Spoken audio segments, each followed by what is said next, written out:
Bismillahirrahmanirrahim. Assalamualaikum warahmatullahi wabarakatuh. Selamat siang anak-anakku semua.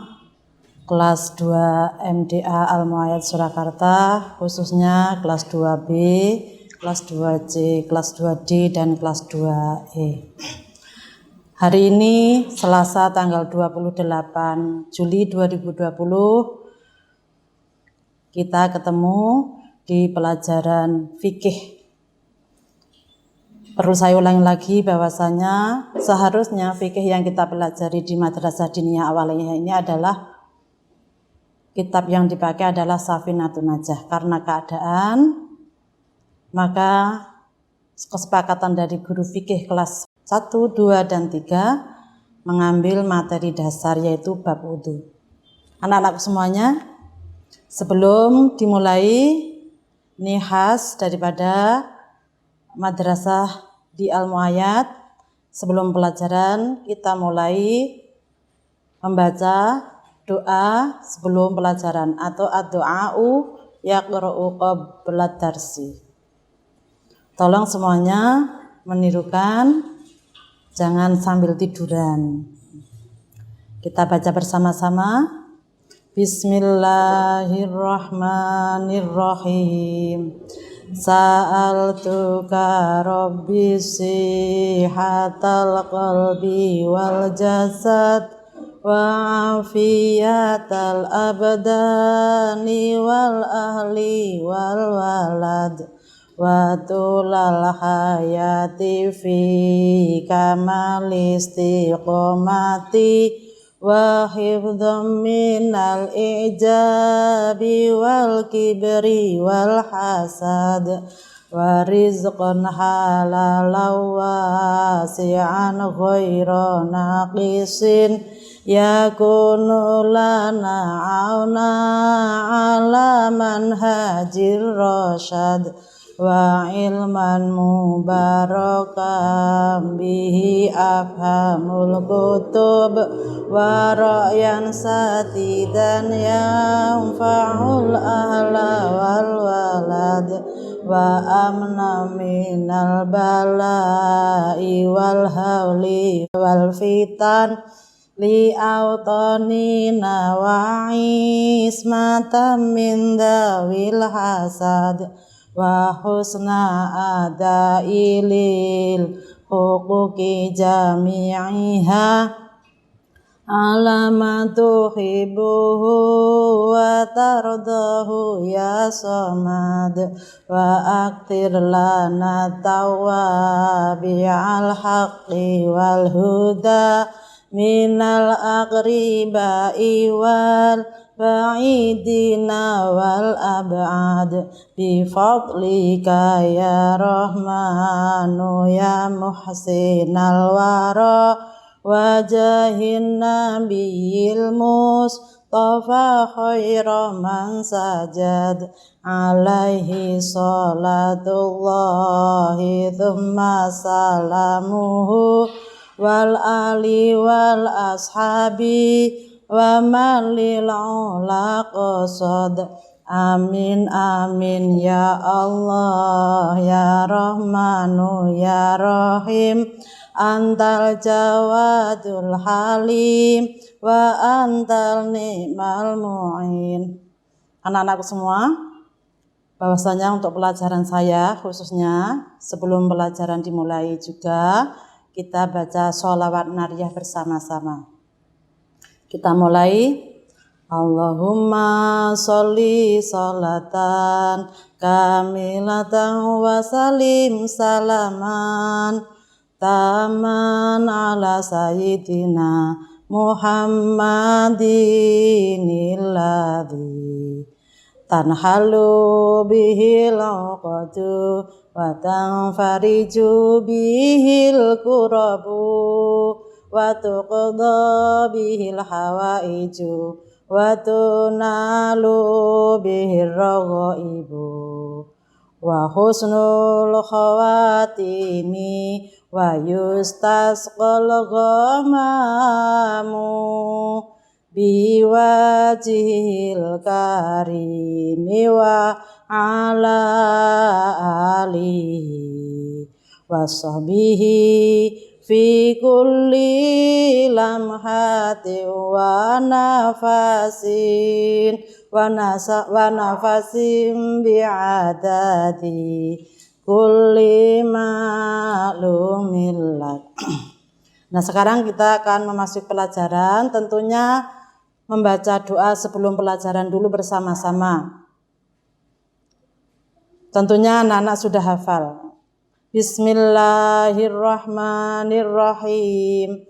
Asyhadu an la ilaha illallah wa asyhadu anna Muhammadar Rasulullah. Raditu billahi rabba wa bil islami dina wa bi Muhammadin nabiyyan wa rasula. Rabbi shrah li sadri wa yassir li amri wahlul 'uqdatam min lisani yafqahu qawli. Rabbi zidni ilman nafi'a warzuqni fahman sahiha wa qalban salima wa sallallahu ala sayyidina Muhammad wa ala alihi wa sahbihi wa baraka wa sallam walhamdulillahi rabbil alamin.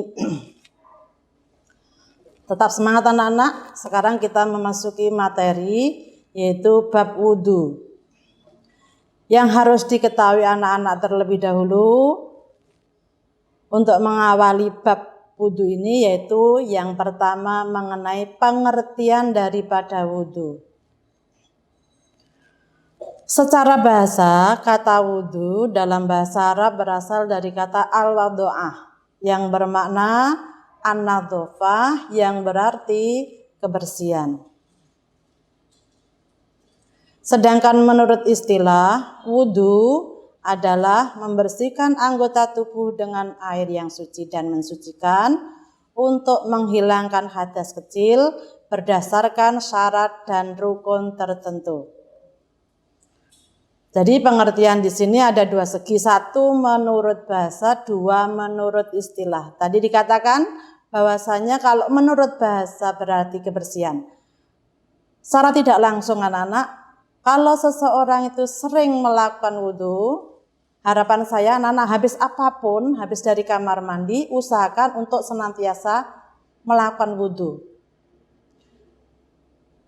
Secara otomatis, kalau orang sering berwudhu, kita lihat misalnya Pak Kiai, Bu Nyai, Ustadz, Ustadzah sering melakukan wudhu, kita lihat wajahnya, walaupun mungkin tidak cantik atau tidak ganteng, tapi memancarkan sinar kebersihan atau sinar yang celing istilahnya, yang bagus. Kemudian kalau pengertian menurut istilah, tadi dikatakan kita lihat satu persatu, yaitu membersihkan anggota tubuh. Di sini anggota tubuh yang harus dibersihkan, yang harus terkena oleh air ketika melakukan wudhu tertentu, tidak semuanya. Apa yang harus? Nah, yang harus inilah nanti yang termasuk rukun wudhu atau yang wajib dibasuh, yang wajib terkena oleh air ketika seseorang melakukan wudhu. Yang pertama adalah wajah atau muka. Perlu anak-anak ketahui bahwasanya namanya muka itu ada batasannya.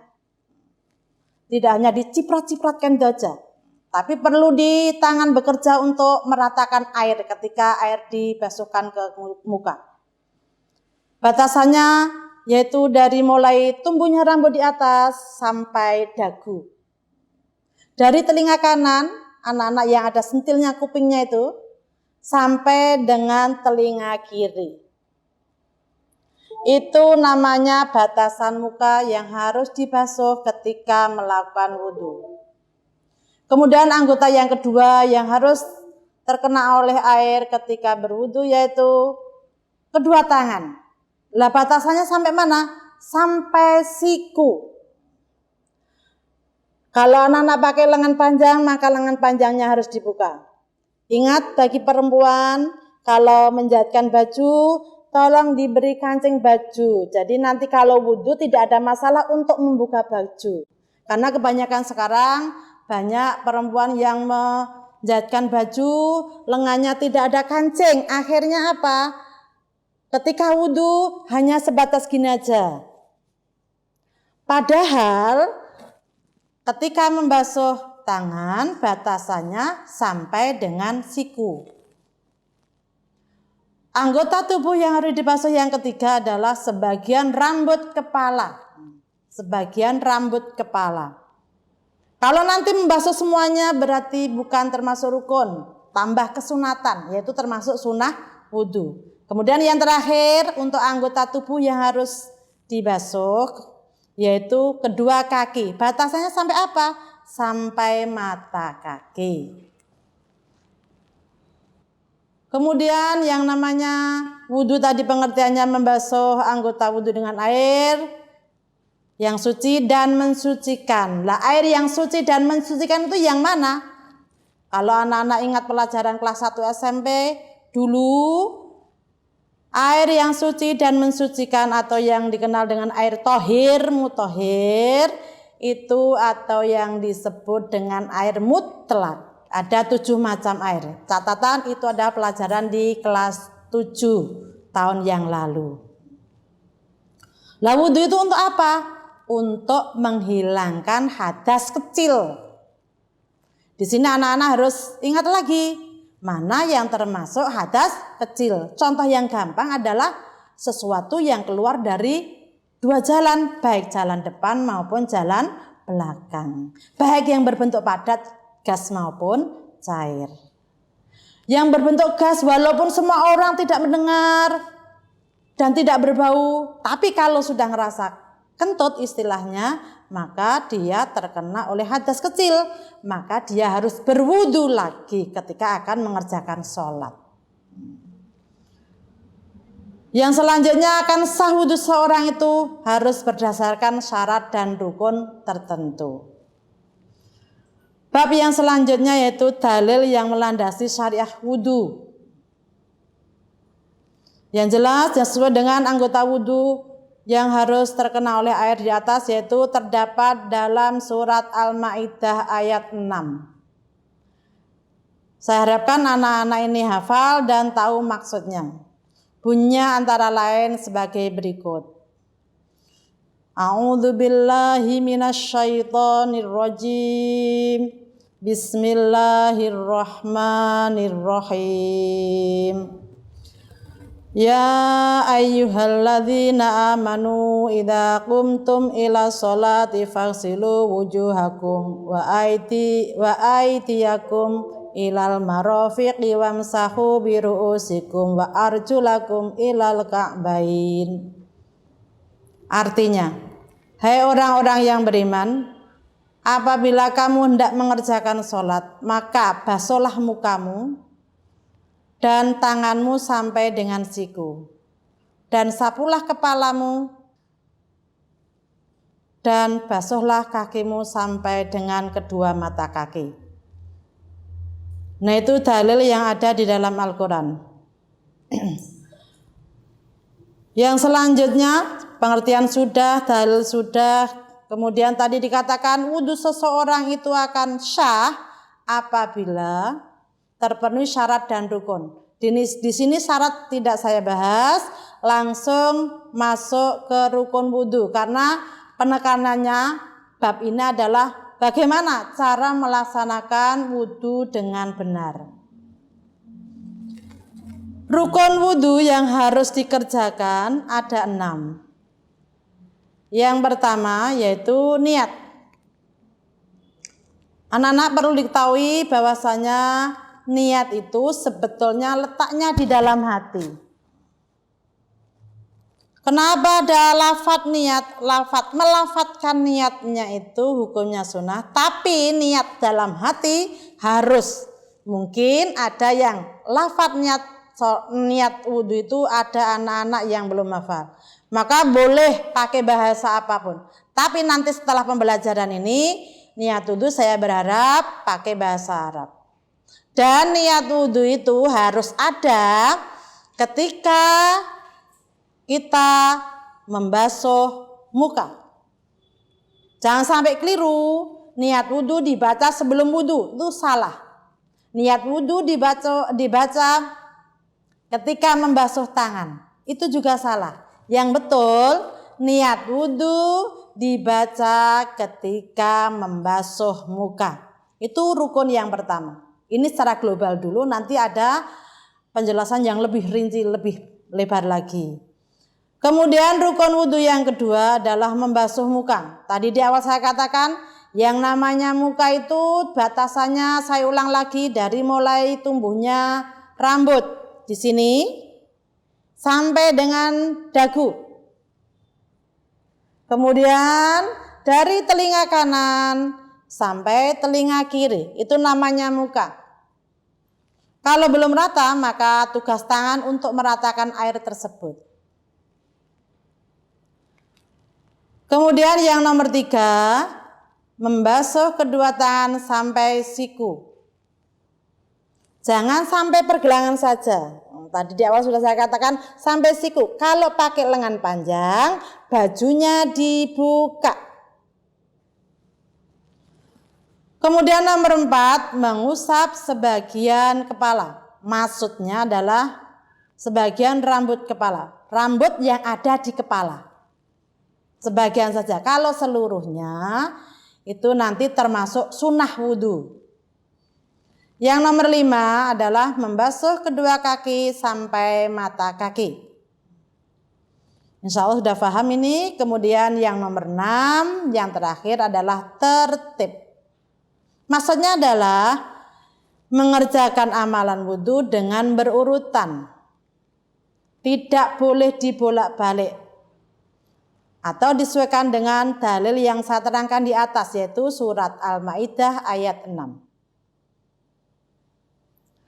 Anak-anak, untuk pertemuan pertama ini sampai di rukun wudhu. Nanti pertemuan yang kedua adalah sunnah wudhu. Pertemuan yang ketiga adalah bagaimana tata cara wudhu yang benar.